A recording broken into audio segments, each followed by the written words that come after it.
fact that it took me 5 hours to load all this stuff in my car. Jesus be a fan. How many times I gotta,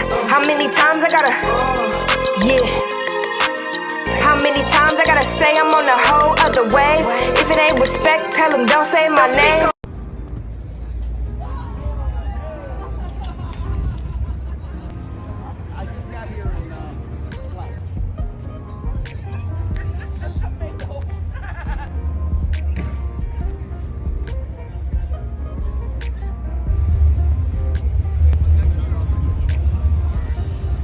Gotta have with Eagles. I got the donut from behind you.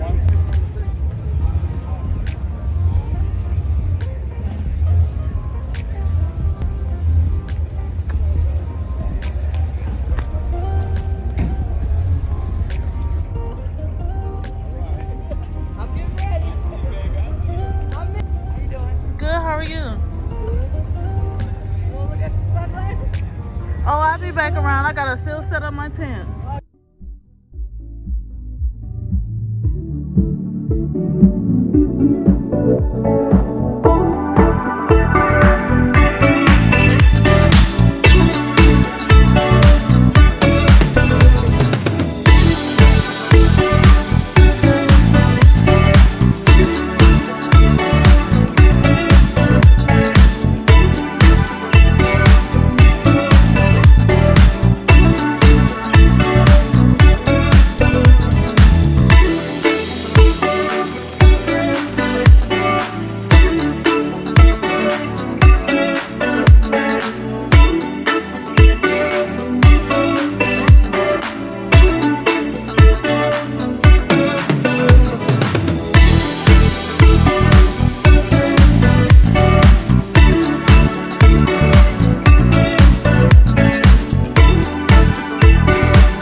actually driving back home. It is quite a drive, and I thought that I would jump on here and talk to you guys. I did not get to film during the actual pop-up shop because my phone kept overheating. If I'm being honest, this pop-up shop was an absolute fail. Yes, so this is the most that I've ever spent for a vendor spot. Vendor spot was $250. And I've been to cheaper pop-up shops. I mean, I think like $25 or even a free pop-up shop, and I made way more money. I barely made my vendor fee back, and just think about I had to pay for gas to actually do the traveling to get there, with me paying $250 for the vendor fee, and with the crowd that it usually attracts. You know, I was like, okay, it's going to be no issue. I'm going to need at least 2 extra people. So it's me and my sister, we're business partners. And then I had my 2 cousins, and I was like, hey, you know, I pay y'all to come per use and set up and break down and sell. You know what I mean? And I had promised them a certain amount per hour, their base pay, and commissions, because honestly, like when you do commissions, it just drives them to want to sell to the people more. But it was a fail, you guys. It was an absolute fail. I totally was not expecting it for this event, but I am one of those people that would rather do it and know than not do it and wonder, like, dang, I wish I would have set up for the Back to the Bricks pop-up shop. We would have sold out or whatever. It just lets me know, you know, what type of demographic goes to that type of event. So I will say that if you're going to set up for pop-up shops, just kind of do your homework, know the demographic that's coming out, and know your customer base, right? So if you know that your customer base or you're targeting a specific customer, it does not make sense to set up a pop-up vendor shop to an area that does not meet your demographics, right? With one of our brands, it is urban streetwear. So the demographic that was out there, it was older Caucasian men and women, and a few of them did buy. Not a few, we're going to say a couple of people bought, but I was honestly thinking that the younger community will come out, and because it's Back to the Bricks, it usually brings the whole city out, but that was not the case this year. It was not as crowded as I thought it would be, and not to mention the weather. So the weather could have played a big role in it. And going forward with pop-up shops, I have decided that one, I'm not going to pay for the vendor fee until the very last minute so that I can check the weather, right? Because if it's an outdoor pop-up shop, it is very weather based. It comes pouring down rain like it did for the Back to the Bricks. Nobody's going to come, and that's just that, you know. So we end up paying, and in 2 miles, take exit 96 onto State Highway 302 spur. We end up paying for the vendor fee and find out that it's supposed to rain literally the whole, like the later half of the day. The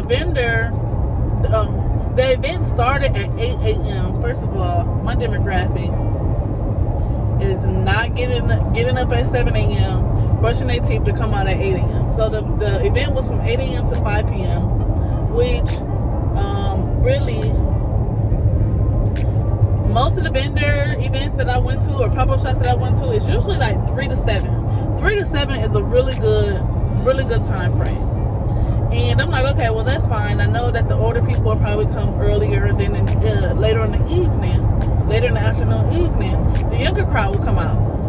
No young crowd came out. Continue straight, then use the right lane to take exit 96 onto State Highway 302 spur. Reiterating what I said earlier, my suggestion for you, if you're going to do a pop-up use shop, the right lane to take exit 96 onto State Highway 302 spur. If you're going to do a pop-up shop, is make sure that the where you're setting up actually has your demographic, and 2, Take the exit. actually has your demographic, and make sure that the weather is conducive to an outdoor pop-up shop. That's the last thing that you want to do is, you know, do all this manual labor to set up, to not barely even make back what you paid to even set up. You know what I mean? But I won't count it all as a loss. I got to see my family. And you guys, which, if I'm being honest, this is just the way that business works. Some days I've been to pop-up shops and we've made $3,000 in 4 hours. Like, not even kidding. So don't get discouraged. But also, your business has seasons. You know what I mean? That's the thing about entrepreneurship. You know, everyone shows the highs, but nobody tells you about the lows. There are going to be days where you don't make sales. There are going to be days where you lose money. There's going to be times where you have to run a sale to get rid of product, and you're going to take a loss on that item. You're actually going to be essentially paying them to buy the item, right? So like, let's just say you bought something for $20, and now you've had that inventory so long, it's taking up space. Now you have to sell it for $15 just to get it gone. So there will be times that you will take a loss on your inventory. There will be days that you don't sell out. There will be times where you put more in than you get out, and that's just on entrepreneurship 101. That's just the way the game goes. So it's just realizing that this is all a marathon. I seen a quote and it said, your 20s, you're learning. Your 30s, you're building a foundation. And then in your 40s, you're experiencing, you're reaping the benefits of all the hard work and labor and knowledge that you put into the business decades ago. You know what I mean? So that's just how that's just what I have to tell myself, that this is a marathon and not a sprint. Sometimes we get so caught up in the numbers that it can be demoralizing. One of my mentors, Nehemiah, says he no longer scoreboard watches, which means he don't even count how many points he put up. Like, he don't pay attention. He just know, I gotta hit it. I gotta be better. I gotta try something different. I have to pivot. I have to plan. Most importantly, I have to execute. Right? So I'm just learning that not to scoreboard watch, and just take out the lesson and what it is that you learned, right? So it's not necessarily, you don't necessarily always get the monetary benefits, but it can always be a learning opportunity. And that's just what I just seen this last event. Stay in the left lane. That's how I view this last event. It was definitely me gaining more knowledge, and that, to me, that's priceless. I mean, it did cost me a nice little penny, but y'all know what I mean. So all my entrepreneurs, don't get discouraged, and you also have to realize that we are in a recession. So if Walmart, Amazon, Target, you know, all these big brands are experiencing less revenue, what makes you think that it's not going to affect your small business? You know what I mean? So this is where you have to learn to be, this is where you start tying up loose ends and building your business to be recession proof, right? So what I've decided for my particular business is, while I'm not focused on the numbers, I'm going to be focused on building a more solid foundation, right? I have cracks in my foundation, and now I need to go in there and I need to get some sturdier cinder blocks. Maybe I need to go in there and patch up the cracks that was due to my foundation and my business shifting. Whatever it is, I need to make my foundation more solid and stronger and more resilient for my next season of business. So my goal now during this recession, so this is where businesses quote unquote fail, because they like, I'm not making any more money, I'm going to stop. No, during this recession, I told myself that I'm almost sold out of all my product, so I'm just going to clear my website. I'm not going to clear the website. I'm just going to go ahead and sell everything and put everything on my website sold out. And I'm going to just focus on content and really connecting with my audience and preparing them for a launch. Continue onto Lee Street. I just want to put all sales on hold once I sell out this last bit, and like I said, just connect more with my customers, speak with more of my customers, build my customer base. This is the foundation that I told you that I want to rebuild. Connect with my audience, get that dialogue, ask them what did they love about the product, what didn't they love about the product, how we can be better. And this is what you have to do when you're a business owner. Sometimes we neglect the customer. So for 49 miles, continue straight. So while people are refraining from spending money because they don't know what tomorrow is going to bring, they still are consuming content. So my play is to just pump out the best quality content that I can. I just want to focus on content creation to the point where I'm actually going to go to a class and learn how to work my cameras. I have 2 professional cameras that I don't use because the quality isn't as good as my iPhone, and it's not because of the camera, it's a user error. So with that being said, I'm going to go to these photographer experts and have them teach me how to work my equipment, get out great quality content, focus on the content creation. Like I said, build my audience, build my customer base, implement the like, no, trust factor. If you don't know what that is, it's where people like you, or maybe it's the know first. They know who you are, they like you, and then because you put out so much content in relation to what you're selling or in relation to your product, that they trust your product. They see the customers responding about it. They see the customers leaving a review. So now that they're trusted, and once you have the no, like, trust factor, you don't have to do the selling. You know what I mean? So like I said, as far as me building on my foundation, this is my play while we are in a recession and while everyone is hoarding their coins. Because even me, I've noticed a dramatic difference in my bank statement. I'm spending psychologically. I didn't even know I was unconsciously doing this, but I seen like less packages coming from Amazon. My bank statement reflect that I literally spent a fraction of what I literally spend a month. And I think that everybody is going through that. So if you yourself, you as a business owner, if you're hoarding your money, why don't you expect the customers to be doing the same thing? But like I said, this is where businesses say, oh, this is too tough, this is too hard, I'm going to give it all away, I'm just going to be done with it, wash my hands of it. And this is where businesses fail, and they just crumble. They decide to dissolve the business, and they rather just go back to 9 to 5. And you know what? I get it. I understand. Like I said before my phone cut off, it said that needed to cool down. But fortunately, I'm in a predicament where even if I don't make money right now, like my life is still going to go on. Like I will be fine. I just have enough cushion to where my bills will still be paid. I could put my business on pause. I could shut down the website.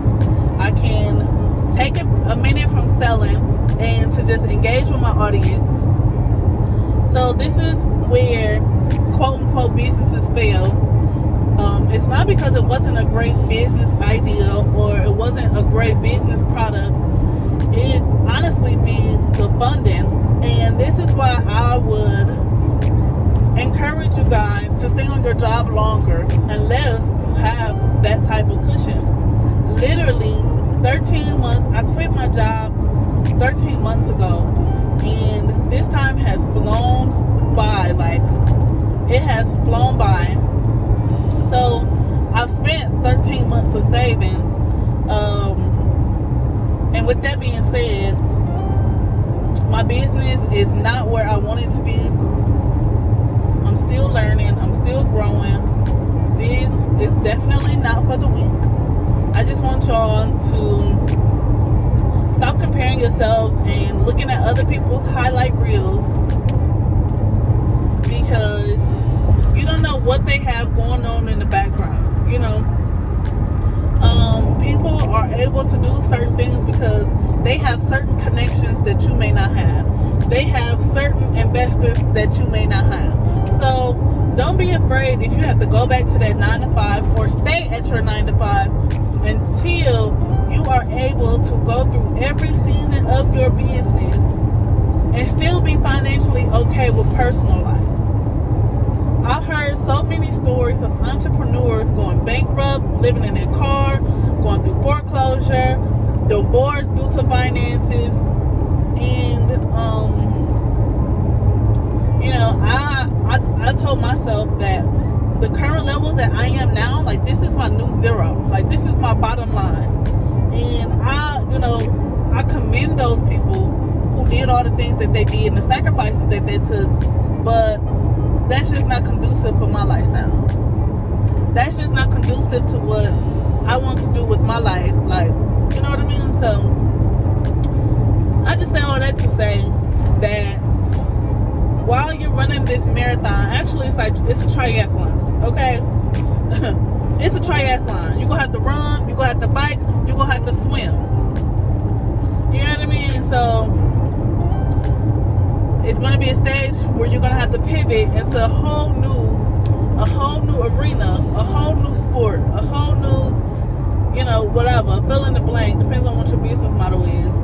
And if you do not learn to pivot, that is where it starts going downhill. You know, I do have a interesting topic that I do want to talk to you guys about, and it's learning when to persevere versus learning when to pivot. Like, when do you keep going and when do you say, okay, you know what, this isn't working, I keep hitting the brick wall, so maybe instead of me going towards the wall, maybe I need to go to the right and jump out the window and do something different, right? I think y'all picking up what I'm putting down, but I don't want to talk y'all to death because I definitely will do that. So I'm going to go ahead and close out this video. I do have a bunch more content coming. Y'all see, I still got inventory back there, bins of inventory in the trunk of my car. I have a bunch more content coming, so if you made it this far through the video, I thank you so much. Please go ahead and give this video a big thumbs up. It helps me out. It's free to you guys. It just helps YouTube push out my videos to the audience, to the person who needs to hear this. So I thank y'all for watching this video, supporting me thus far. And until next time, I'm wishing you peace, purpose, and prosperity. Should be higher when I do it. I might be the best a nigga never had, but he keep my pocket straight. I just get the cash. I be really chillin' though, ain't even in my bag. Ain't even reach for it yet. Let's just do the math. Bitch, I do this 24, 7 days a week. I hustle 31 days, I ain't even sleep.